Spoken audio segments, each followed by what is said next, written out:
All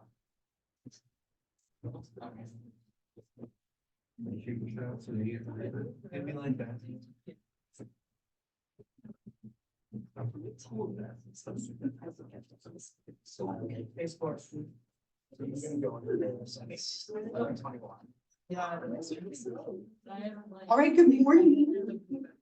It's raining outside. It makes me so happy. Does anyone else love the rain? Yes. Yeah, I love the rain so much. Like, I know I'm in the wrong part of the state, but I'm gonna enjoy it while it lasts.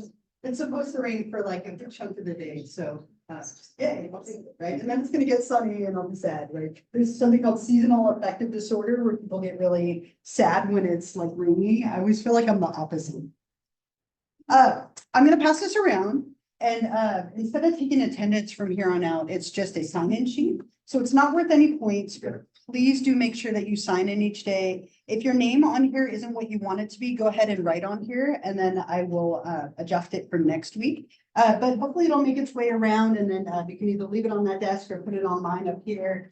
But go ahead and sign in. It just helps me keep track of who's here, even if it's not everything. Any points, and then hopefully this will turn back on. There we go. It just randomly shut off on me. It's like, it's Monday, I'm done. I'm not going to do it. So I'll give this a second to warm up. You feel that? Now Mondays are tough. My kids this morning were like, how come we can't have Monday off every week? And I was like, yeah, but then you'd want Tuesday off. All right, I'll give this 1 second to warm back up here. It gives me a minute to ask you how many of you watched the football games. Anyone watch football over the weekend? Nobody? I watched it, right? Only like 2 more weeks of football. I got to enjoy it while I can. Okay. See, come on. Doesn't want to warm up for me. I'll give it 1 more minute. Here we go. Oh, all right, perfect. All right, so we're gonna jump into chapter 2 today. Ready? I'm gonna jump into chapter 2. We'll introduce a few things. And we're gonna start kind of a group project at the end of today that will carry over into next time. Which will be good because it's raining today. Hopefully it won't be raining on Wednesday for our project. It's not supposed to. So we'll talk a little bit about some of the big sex researchers. We'll watch part of a documentary about Kinsey, who was one of the biggest researchers in sexuality. And then we'll kind of work on a little bit of a activity together at the end. And as a side note, I have this image up here of this researcher with like the birds and the bees. If you've ever heard that metaphor, it's a very commonly used metaphor for talking to children about sex. Let's have a talk about the birds and the bees. It's this like easy to explain example that happens in nature.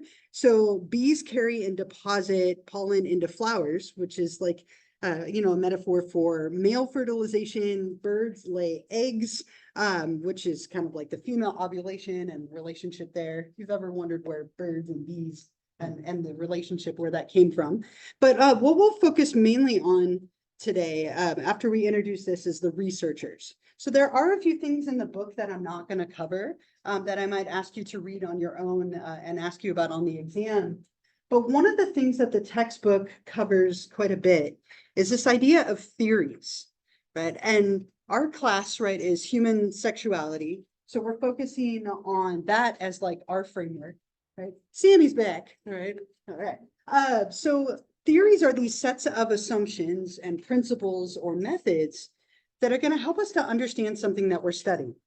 In our class, we're studying human sexuality, right? So there are quite a few different theories as to what can shape our sexuality, what can make us the person that we are today. And they provide us with this like intellectual structure for viewing a phenomenon, sexuality in our case. And they often clash and overlap. And rather than spend our time on these, I'd love to ask you to read through these in the book. I start on page 28 of chapter 2. And it's something I might ask you about on like that first exam. But there's a bunch of these different theories. So is our sexuality shaped by psychoanalytic things that come from our childhood, or our behaviors that we've been conditioned, and the cognitive stuff, the thinking patterns that we have? So make sure you kind of read through these in the book, because I'm not going to cover them, but I might ask you a little about them. What I want to focus on instead is kind of the research element of this chapter. I think it's a little more applicable to what we're covering. And people who study sexuality or perform sex research are called sexologists, right? A profession or a professional who studies sexuality, right? And if this sounds interesting to you, there is a desperate need for like people to study sexual like practices. We don't know nearly enough, though we have learned quite a bit in the last like 100 years or so.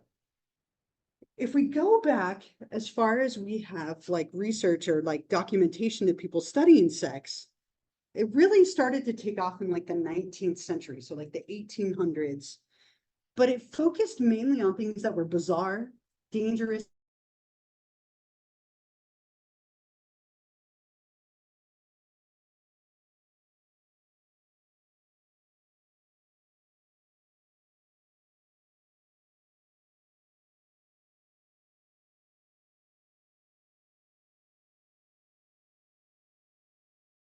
it's very physician and medically based, very problem driven and fragmented, and heavily influenced by the politics and events of the time.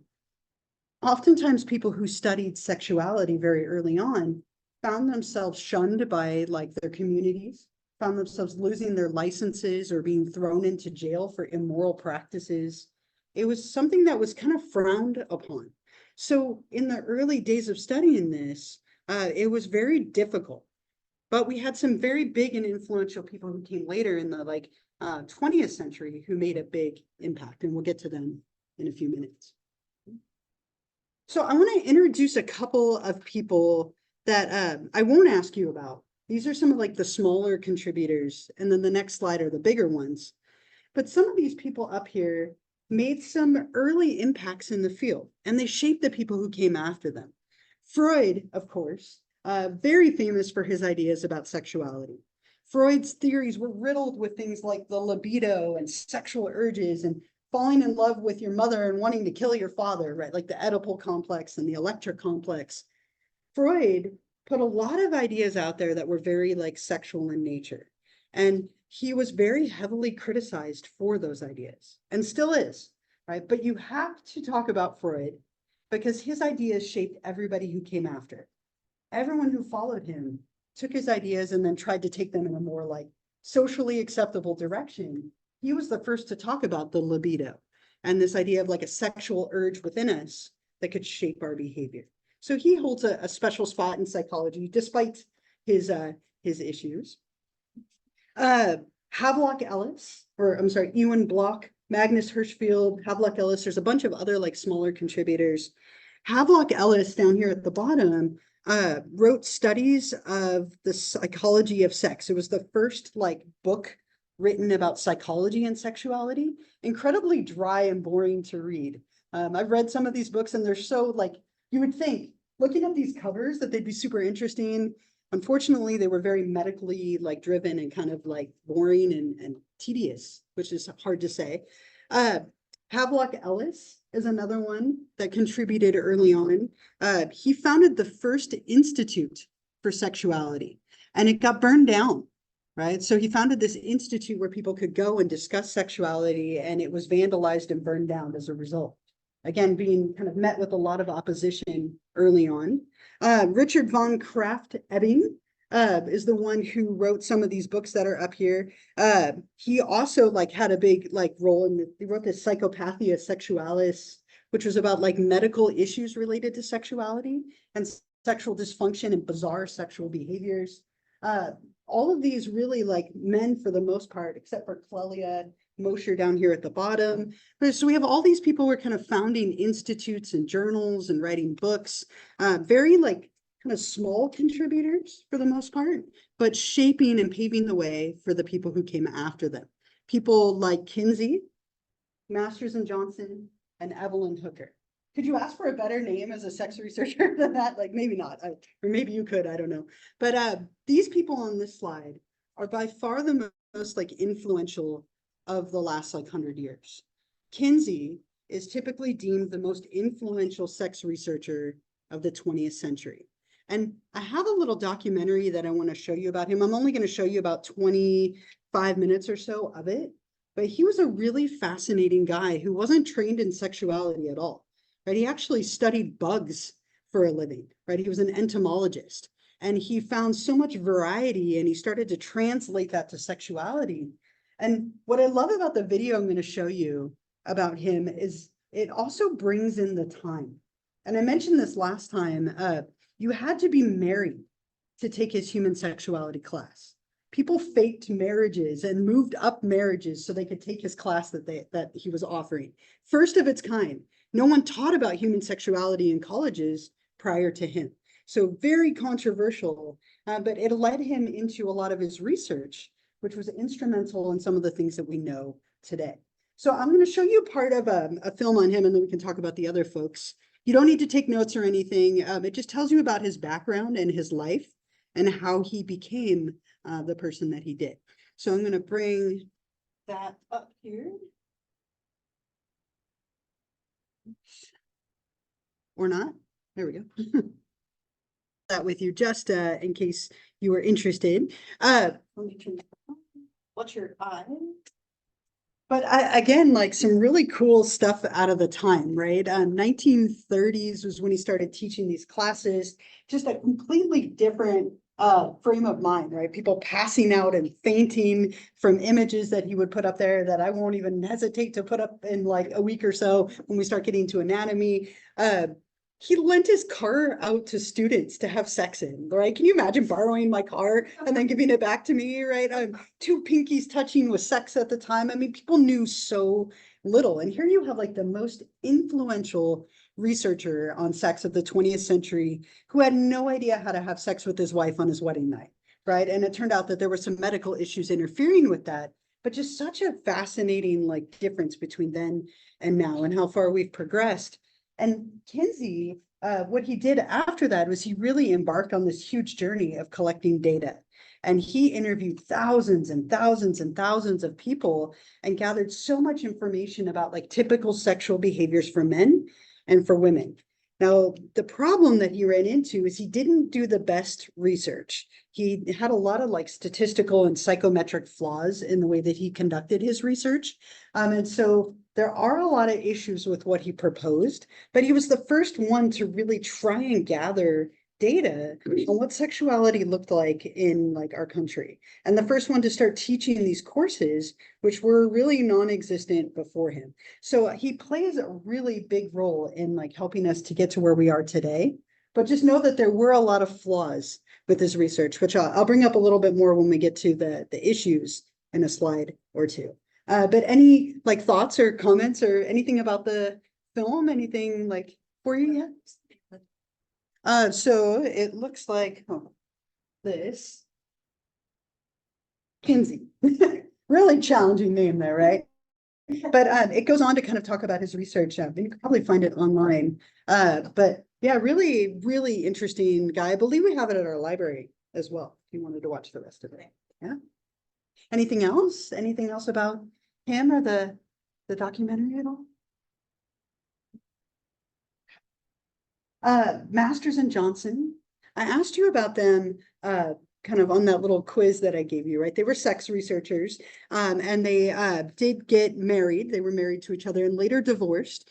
But these two really helped us to understand anatomy and physiology when it comes to how we respond sexually during any kind of like sexual like encounter.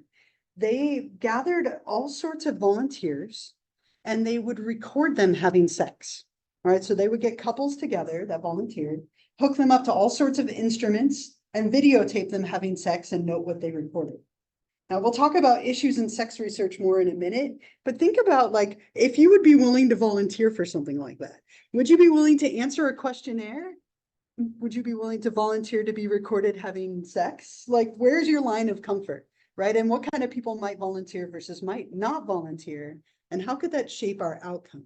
But fascinating, these two gathered thousands of couples and they would record how their bodies responded physiologically during arousal. And it led us to discover like the stages of arousal and the like 4 things that our body is going through, which we'll talk about more later in the semester. But really like controversial research, and like the two of them were together and then like kind of broke up amicably later. But really discovered a lot about anatomy and physiology. There was a whole like show about them, Masters of Sex, not that long ago, kind of highlighting their work and their relationship. And then one other kind of prevalent person in the 1900s, Evelyn Hooker, who challenged the idea that homosexuality was a mental illness. So all the way up until 1973, in the DSM, which is the book that diagnoses us with any mental illness we might have, it was considered a mental illness to be homosexual, right? And her work on gay men really challenged that idea and led to it being removed from the DSM in the 1970s. So the people up here, really some of the prevalent people, but I mean, we're still talking like 30, 40, 50 years ago, right? We don't really have anyone who's like been instrumental since. So if this sounds really interesting to you, we need our next Kinsey, right? We need more research to be done on this so we can understand better, right, what's going on in our bodies and all the elements related to sexuality. Yeah. I think something with the new wave of like sex research, Yeah. I think comes a lot from gender. And we see a lot of politicians, usually on the right wing side, say things like stop introducing our children to like trans people, you're a pedophile. And so then it makes that sex research almost become dangerous. Yeah. Because, and same with like, oh, trans people, you know, I'm trans, so use that. I'm biased here or whatever. But for like trans people who want to go to their correct bathroom are predators who want to prey on children. Sure. And usually this is towards trans women. So I think almost the same as back then. It's just a very taboo thing to do, but it's also very interesting. So that's just my 2 cents. No, and I'm glad you shared that. It very much, even now, still heavily influenced by the politics and the culture of the times, right? And there have been a lot of like, especially like the trans community, a lot of anti-trans bills and movements, especially in places like Florida, you know, with the Don't Say Gay bill and like all the things that have come out in this last couple of years that make it challenging to be part of that field, right? And that's been around for a long time, and it's still something that is present. I mean, even, you know, the term being like a sexologist, I think in itself just sounds like something that isn't accepted, right? And so, yeah, there are a ton of issues with this, not only in the research side of it, but in just getting into that and being accepted for studying it, right? You know, I've had people share with me that they want to go into studying like sexuality and gender, but don't feel like it's like viewed in a valid way, you know? And so, yeah, it's still very present. I'm glad you shared that. Yeah.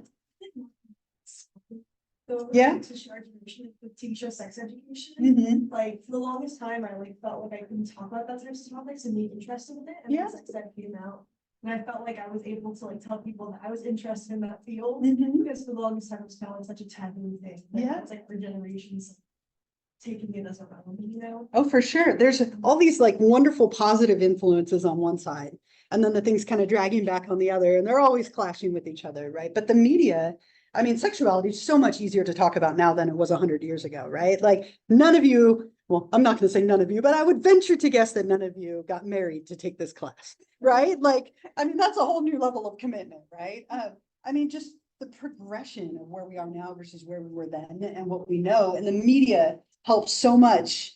And yet at the same time, there's the other side where it's dragging back, right? And you see that so frequently. It's such a common struggle.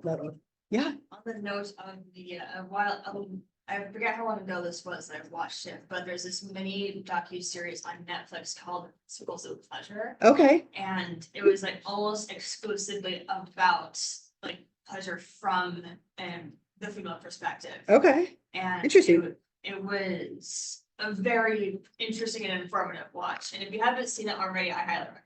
What was it called again? The Principles of Pleasure. I'm gonna, I go home with these like random suggestions and my partner's always like, really, we're gonna watch that? I'm like, yes, we are.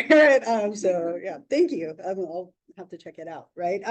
Again, it's like both sides of it. It's always there, right? The forward progression and then the people like kind of bringing it back. So if you're interested in this, I would say like it's definitely worth pursuing. I did my like graduate research on like the self-efficacy of like comparing like women who were like androgynous versus feminine, and then looking at sexuality. And I was lucky to have like very progressive like colleagues that allowed me to do that, which was great. But lots of room for growth and knowledge here for sure. And there are a ton of issues just in the like psychometric stuff. In the research design side alone, there are a lot of issues in sexuality. And so when you're conducting any kind of sex research or research in general, you have to be very careful with the data that you collect. And this is something, as I mentioned, that Kinsey ran into a lot of issues with. But in research in general, you have to get what's called informed consent, right? And I couldn't actually do research on all of you for this reason. Kinsey studied his students. That's a huge issue, right? Because you might make them feel like they have to participate because they're your student. And informed consent means I tell you what we're doing, and I get your agreement that you'll participate. And it has to be voluntary.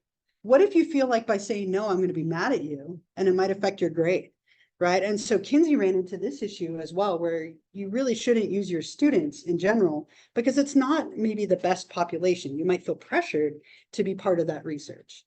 And you have to keep things confidential. You can share like your massive findings, but you can't be like, you shared with me X and like that's your sexual background, right? You have to be very careful in the research that you share and the way that you share it. There's also a lot of sampling issues. As I mentioned with Masters and Johnson, think about like, is there something different about people who are comfortable enough to volunteer being recorded having sex versus the average person? Maybe or maybe not, right? But like, those are things that we have to weigh. People who volunteer to be part of a sex research study might have a different level of comfort than people who don't volunteer. Right. And so like you run into all these like interesting sampling issues where people might be presenting like a little bit of a bias. And yeah. So basically, there's just a bunch of unintended variables in the mix that muddy up results. Always, right? With any kind of research, but definitely. Oh, of course, right? So there's always all these factors to consider, right? Do we deceive people? And then what are the impacts of that deception? Right? There's so many studies in psychology that have done things that are morally and ethically unsound, but it led to interesting information, right? And so it's always complicated, right? And when you're collecting data, you want to make sure you're getting good data, right? What if I wanted to know about the average sexual behaviors of women, right? Like I was interested in the average sexual behaviors of women, how many partners they have, how many times they've had sex, like on and on and on. But I only ask people who are prostitutes. Is that going to be a good sample? Probably not, right? Like I want to ask people who are prostitutes, but I would also want to ask people who are celibate and people who are married versus unmarried and committed relationships, monogamous versus not, like religious versus not. Like you want to get a really good variety. And Kinsey messed up a little bit on that one. He thought if I got enough people, it wouldn't matter. And he got tons of people, but he didn't have a great like sample of the population that he wanted. He had a lot of volunteer bias, which is going to affect validity and reliability of your results, right? If you don't get the right group of people, a good random sample of people, are your results really generalizable and accurate? Maybe, maybe not, right? And those are issues that we ran into a lot with him. You also see a lot of issues of people lying in sex research because they're uncomfortable. Maybe they lie because they don't want to answer honestly, right? They don't feel comfortable enough answering, or maybe they don't know. What if you ask someone their sexual orientation and they have no idea because they don't know how to define it, or maybe they just don't know yet, right? And so there are a lot of problems with this. And I think the best way to see this is to try and do it. And so that's what we're going to do from here, is we're going to kind of become little sex researchers. You're all going to put on your sex researcher hat, right, for the rest of our time today. And what I would like you to, you put your hat on. I love it. I love it. I'm a very concrete thinker. Like, put the hat on. Let's do it. Right. I love it. Right. It made me happy. What I'd like you to do is I want you to find like 4 to 5 people. I don't want it to be smaller than 4 because that puts too much pressure on you, but much bigger. Let's say 4 to 6, right? That gives you a range, but don't make it bigger or smaller or makes it complicated. So I want you to find like 4 to 6 people around you. Go ahead. And we're going to spend the next 15 minutes together. So you can trim your table if you want. And you're going to need a piece of paper that you write all of your names on. So I'll give you a minute to do that, and then I'll tell you what I want you to do next. 4 to 6 people, find a group. Yeah, maybe.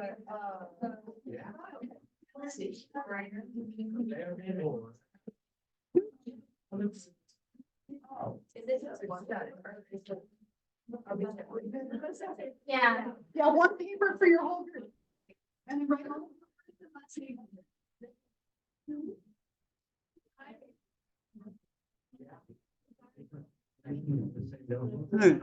I will probably get something, but it does look great for now.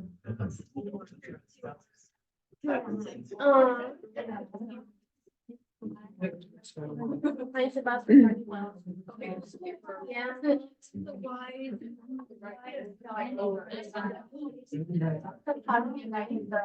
so hard to ignore.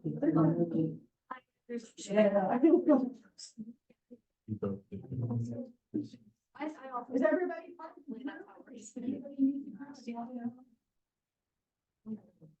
Okay, so let me tell you what you're gonna do, and I'm gonna give you a little bit of time today to work on this as a group. I don't want this to be homework in any way. So as a group, oh, I put it up and then I took it down. What I want you to do as a group is I want you to come up with 1 or 2 topics that you would be interested in researching if you could conduct sex research. Now, I want you to try and make these as specific as possible. So don't pick something like really broad. Pick something kind of specific. Like, so I mentioned earlier, if I wanted to know about the average sexual behaviors of women, right? That could be a good example. Let's say you want to know how often people masturbate, right? How do people feel about cheating, right? Like, I want you as a group to come up with like 1 or 2 possible topics that you might want to know more about. Now pick something that you could in theory ask other people about. Okay? Because that's going to be important for next time. Once you picked a couple of topics, and I'm going to wander around and I'll kind of talk it over with all of you. What questions would you need to ask in order to get that information? So if you wanted to know about the average sexual behaviors of women, how would you get that? What questions would you need to ask somebody to find out what you wanted to know? Right? So think about that. You can write them down on that piece of paper. And then what kind of demographic information would you want to collect? Like, is there anything that might affect the results? Like, would you want to know if people are gay or straight or bisexual or asexual? Would you want to know their orientation? Would you want to know their gender identity? Would you want to know their age or religion or like relationship status? What kind of stuff would you want to know that would make it interesting to compare? Okay, so what I want you to do as a group is start jotting this stuff down, come up with some ideas, write it on your piece of paper, and then start thinking about some questions that might help you to answer those topics. Okay, so work on that as a group. I'm going to be wandering around, kind of help and chime in. I'm clear. All right, guys. Yeah, I don't have to keep turning. Yeah. I say no good things. About.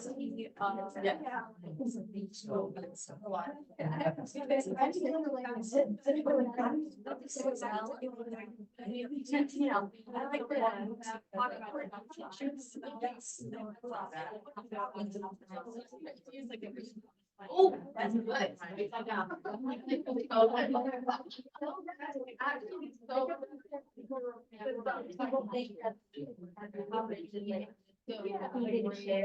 That's weird.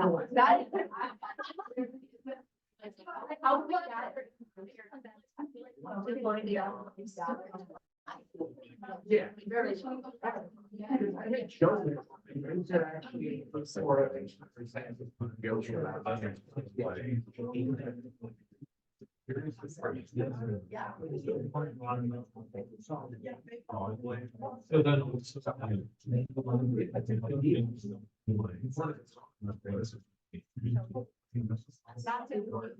Yeah. Also.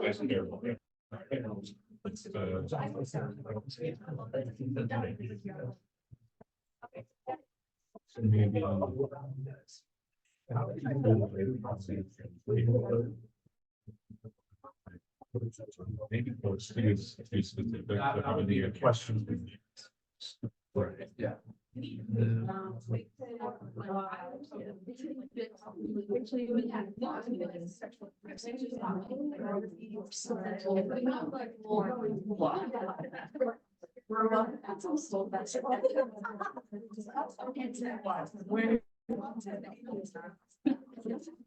Versus it like the, we're like, like showing dress or something, yeah, like on that.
Basically, we developed, yeah.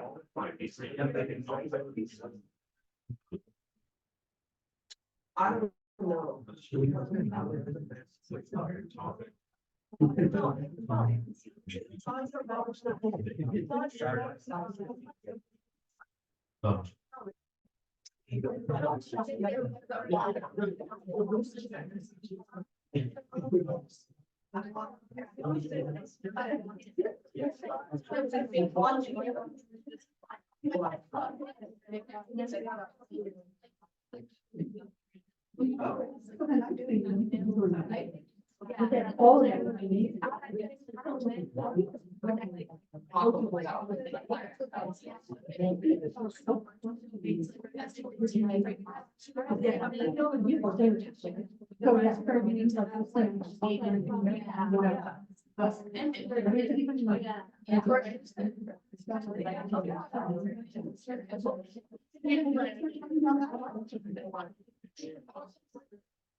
To apply that to more generalized question, things like something like, is the only sexual interaction, directly defined as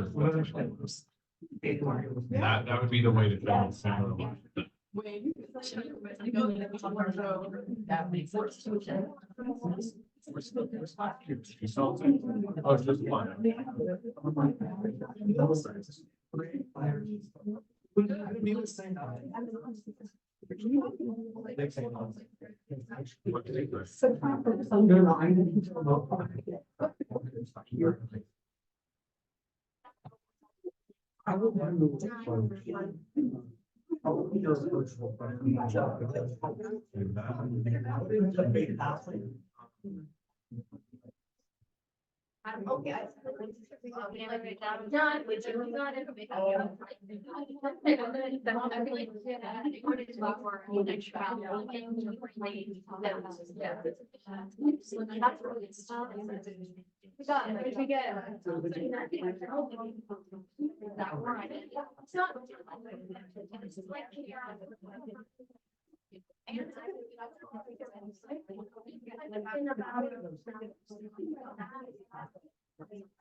All right, what do you got? What do you really got?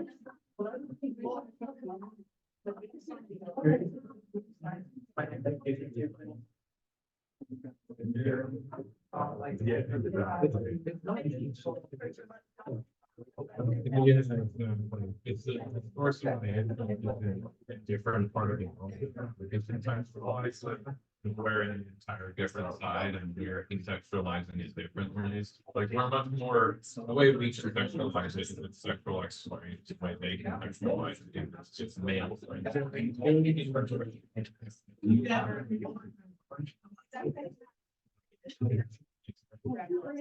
think that would be one of the questions, and then the kind of general thing that you're friend.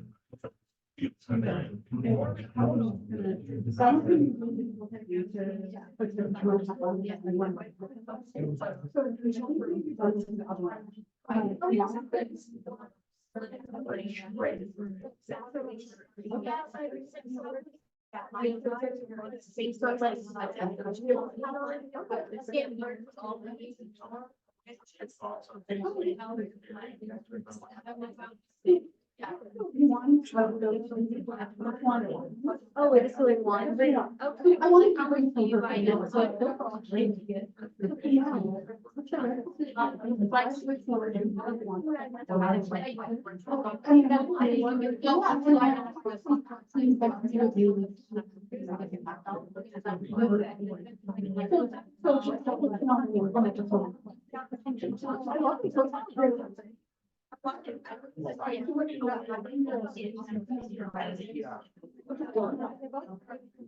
Yeah, I mean, both of them are good. You're growing up.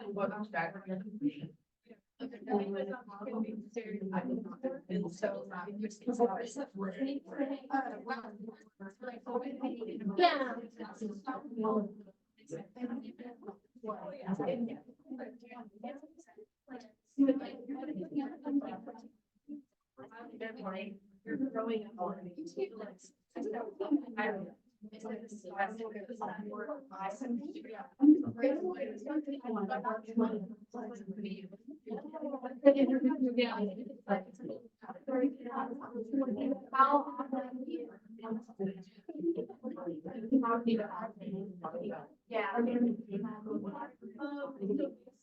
It's like you want right? Obviously, they're like, where they realize it. Are we gonna ask?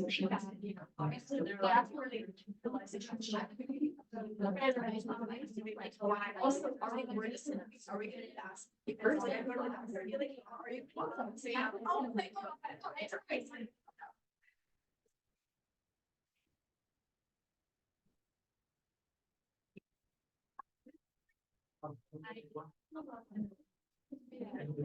Basically, we don't have a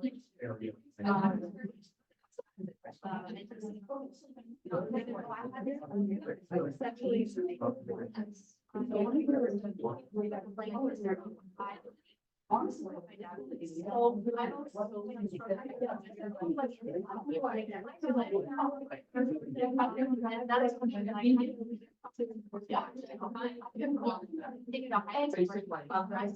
so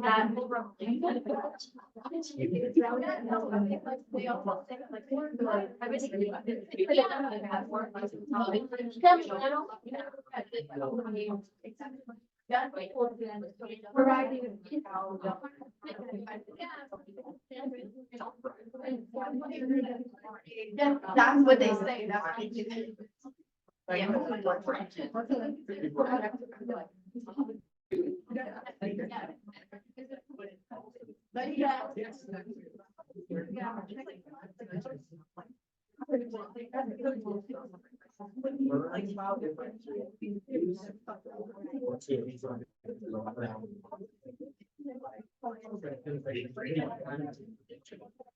Oh my God.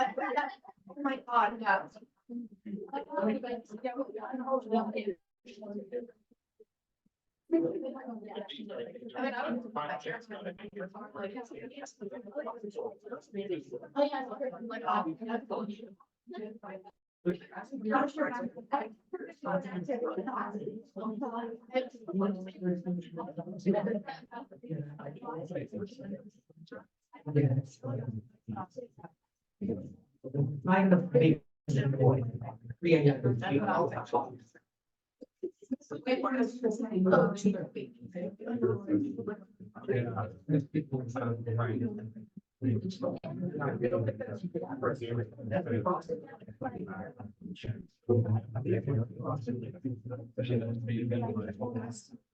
How do you currently identify that explains?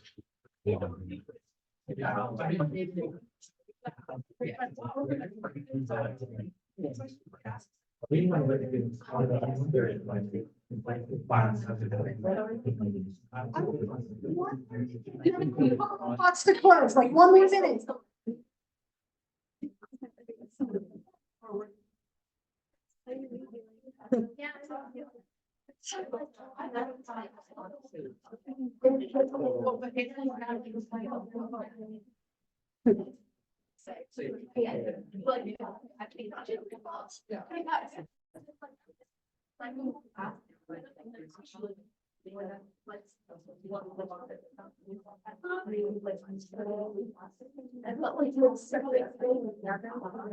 It's like so much. Also, it's like, you know, I mean, I feel like you're getting more variation. I write.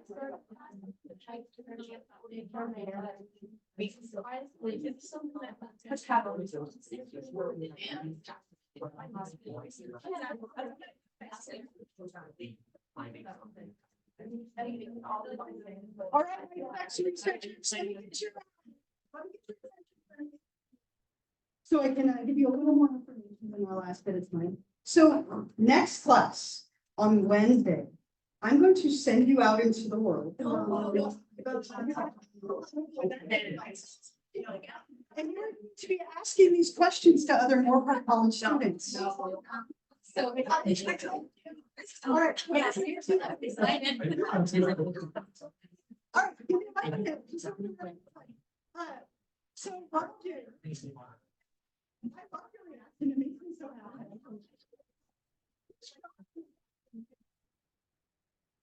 So I don't have to yell.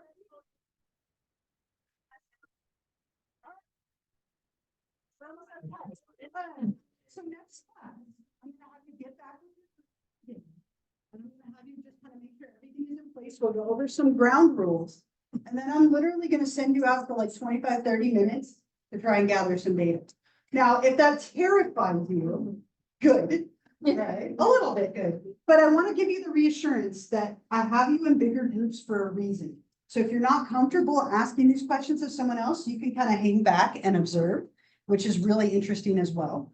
We can decide as groups if we're going to ask, one person going to ask or everybody's going to ask. We'll talk about it a little more next time.